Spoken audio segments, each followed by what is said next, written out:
welcome to PwC IFRS Talks, your source of all things IFRS, technical accounting matters, business issues, current standard setting and regulatory updates. I'm your host, Ruth Preedy. In today's episode, I'm joined by the lovely Avni Mashru, who's a director from our UK accounting technical team. We've seen you before, Avni. You're back. I'm very excited to be back. Love being in the podcast studio. Good. And you're also our real estate accounting leader. We haven't told them the topic yet, but it's very topical in that area. And what we're going to talk about today is IFRS 16, so the new leasing standard, the unspoken parts. I like that. I feel like we're writing a mystery story. And we have done a podcast. We were laughing before we came on air because we've done a podcast before and we felt like our voices basically sounded like the same person. We're podcast twins. So see, is it just me in the studio pretending I'm two people? It might be. I'm not as clever as you about IFRS 16, so it's definitely not. You're definitely here. And you're writing an article about at the moment around this sort of unspoken IFRS 16. Yeah. And Avni and I both have a passion in the world of like consolidation and bizcoms. We're asset people, aren't we? Absolutely. So that's what this is going to focus on. The bits people have forgotten. Yeah. Forget your lease term, your discount rate. They're easy. Now let's move on to the tough stuff. Exactly. So let's start with that and around consolidation, group accounts, single entity accounts. What are the big things that people seem to be forgetting? Yeah, I think and perhaps really rightly so. But if you're out there and you're looking at transitioning IFRS 16 in a group situation, rightly, the start point is what is in those consolidated numbers. And really, the unspoken piece here is actually once you delve under that, there are quite a few other areas to think about. And certainly one that I have seen now emerge, certainly as people are really getting to grips with IFRS 16, is around intragroup leasing. And a very common structure is to have what we often refer to as a propco and an opco structure. So property company and operating company.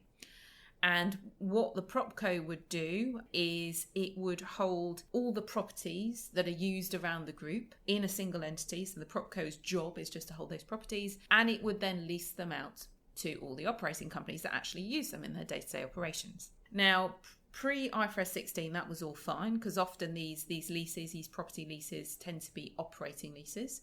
So the propco would have operating lease income, the opco would have operating lease expense. They clearly would be for the same number, one would hope. And that would all lovingly... Nice, easy consolidation adjustment. Consolidation adjustment, very, very easy. And just to confirm, this is where the property company owns the leases. Okay. Yes, we'll come on to a slight variant in a second. Let's easing you into the topic. So let's move to IFRS 16, and assuming obviously you're looking at a scenario where, of course, you are applying IFRS 16 in your subsidiaries. The propco probably doesn't look too different in this scenario, so it's still going to have property, that makes sense. It's going to have lease income, that does not change under IFRS 16. The opcos, however, clearly will have a different scenario. So they will now have a right of use asset, a lease liability, depreciation expense and interest expense. So lots of different things now going through both the balance sheet and the P&L. So now if you then wind this forward onto consolidation, not lovely... Not quite so easy. Yeah, I've got a very lopsided, not symmetrical consolidation entry here where clearly I still need to eliminate the lease income, but now I've got to eliminate the asset, the liability, the interest and the depreciation to leave just my property and my propco surviving on consolidation. So obviously it requires a few more entries and therefore just some thought in your consolidation process to update to allow for all of that, because that's quite a few more things to think about. It's not even just like, okay, you need to think about the extra debits, credits, but your system, I'm guessing, I'm not a systems person, but they'll have to handle those extra sort of journals as well. And the other thing just to throw in there, we've just said, you put a right of use asset, lease liability on the balance sheet. Clearly, you've got to go through all the same considerations around what's the lease term, what's the discount rate? And in a group, that could be perhaps a little bit more tricky. I've seen examples where there isn't a lease contract. So how do you figure out what the lease term is? How do you figure it? Yeah. Where there's like unwritten terms between. Unwritten terms. Exactly. Yeah. And so you're down to, trying to determine what are the terms, because clearly an asset is being used. So there's lots of, I've touched on the easy 20 minutes, haven't we? But there are lots of things to think about when you actually even just get into the mechanics of getting the right of use asset and the lease liability on balance sheet. So let's take it to an even harder level. I said, like, in this, we're assuming that the property company owns the properties. What if they don't? Yeah, I would say... Add another lease in. Perhaps a more common scenario is for the PropCo to act as a central leasing company. So the PropCo will have all... will be the lessee for all of the OpCo's leases. So it will lease them all in. And then it will lease them all back out to the various OpCos that are using the various properties. So now, again, as before, it would have been easier. There's nothing going on anyone's balance sheet pre-IFRS 16. The PropCo now has to have a right of use asset and a lease liability. So you've got additional right of use asset, lease liability to think about there. And that perhaps is already, to be fair, caught in the consolidated IFRS 16 exercise, because that right of use asset and lease liability in the PropCo will survive on consolidation. The added complication is OpCo's now obviously leasing out that right of use as a lessor as well.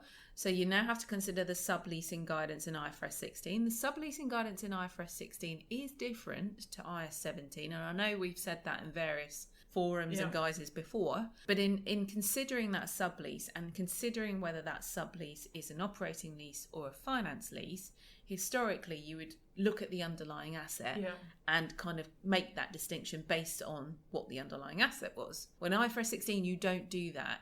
You determine whether you've got an operating lease or a finance lease in the context of the right of use asset.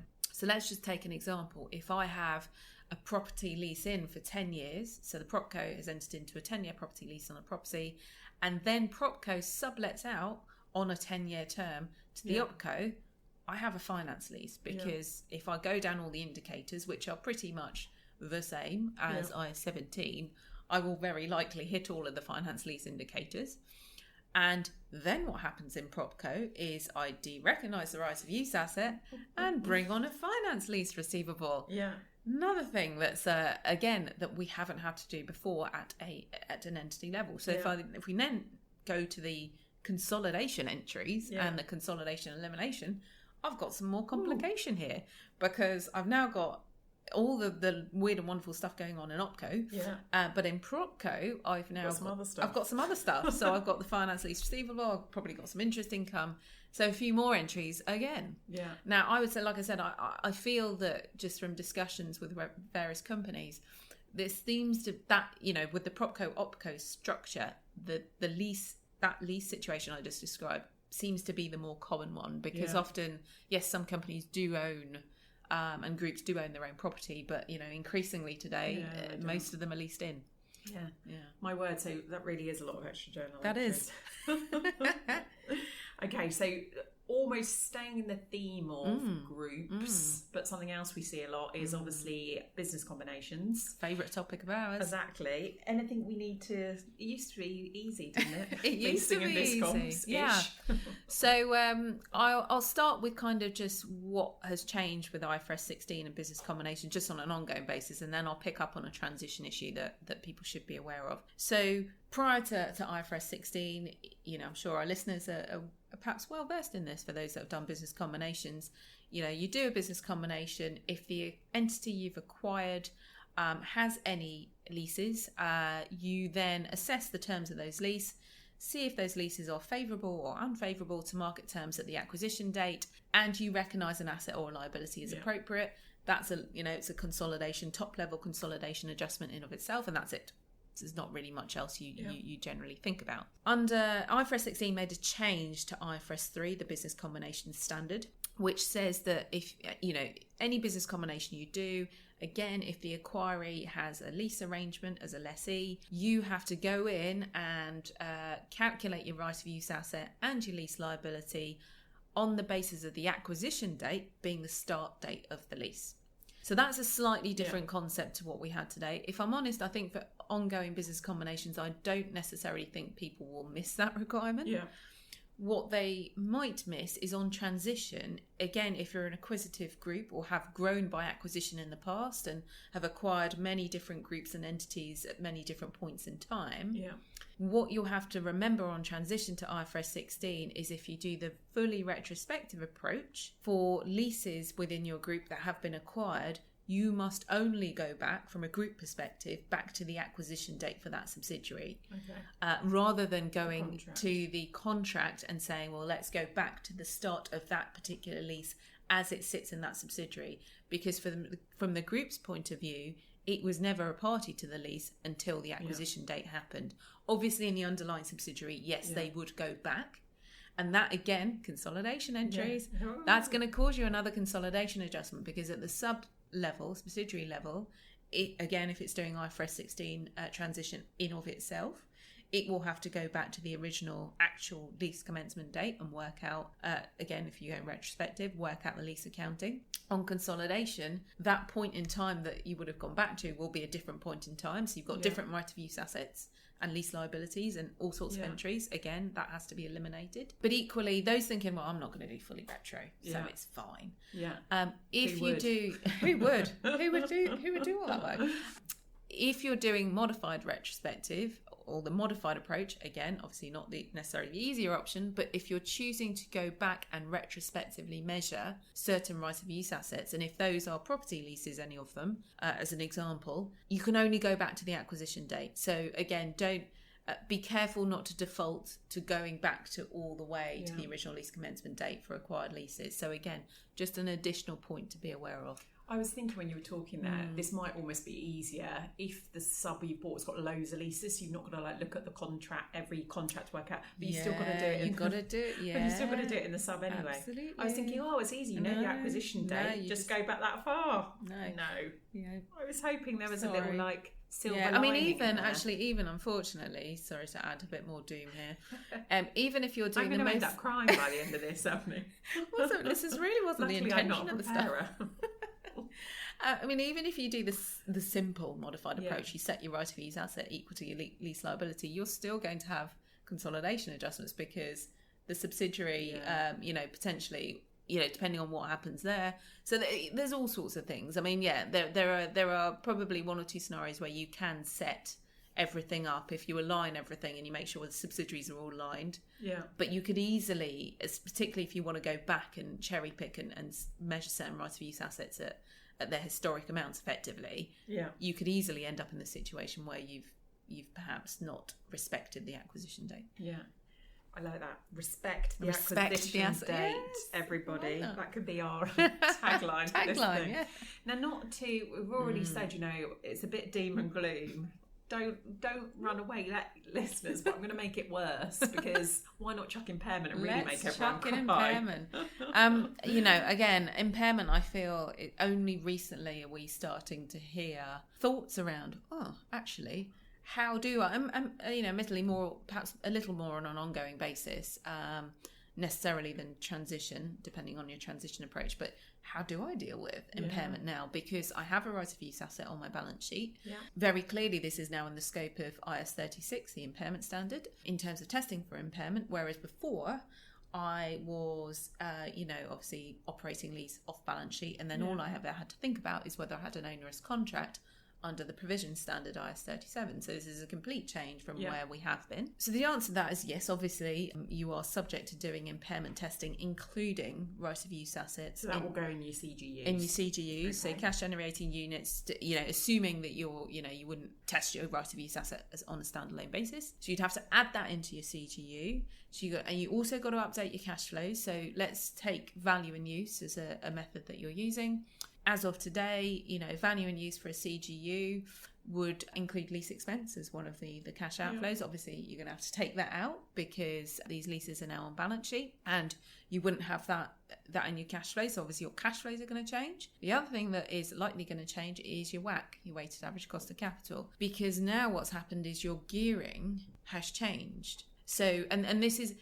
There is a little bit of sort of evolving thinking here around WACCs and kind of the impact of this. But on the presumption that a WACC has been calculated excluding, lease liabilities as being part of the debt piece of your cost of capital, that now it's in there. Now it's in effectively a piece of debt on your balance sheet. And that, again, will be a change that needs to be reflected in your WACC, possibly would reduce your WACC, because if you think the cost of debt is generally lower than the sort of cost of equity, so the balance will sort of mean perhaps WACC will be lower. All in all, the question we get is, does that mean I'm going to have all of a sudden impairment? Because I've now I've taken carrying amount's gone up. Carrying amount of my CGU's gone up. I've now included this right of use asset. Bear in mind your cash flows, in the round may go up, may not, because obviously you've excluded the lease expense from your cash flow, so that's an outflow that's gone. So my cash flows have increased overall, but you will include something around replacement costs. Okay. Of lease assets, so that there's a potential that perhaps it might even out a little bit. It really depends.